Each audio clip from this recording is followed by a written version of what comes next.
ठीक है ना। परचेज प्राइस टोटल आपने निकाल ली, तो जी। टोटल कितनी बताई थी आपने? इसमें बताई थी मुझे 172,500। 196,000। ठीक है, अब वो क्या पूछ रहा है, सवाल में पूछ रहा है ईच शर्ट। तो पहले आप ऐसा करें, cost price, cost of each निकाल लो।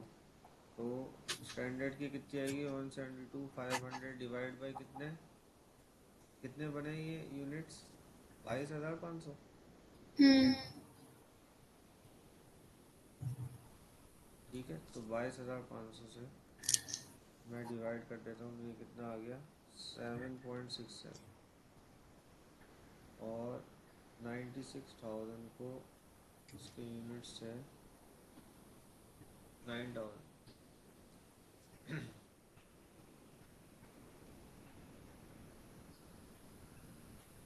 तो ये कितना आ गया हमारे पास?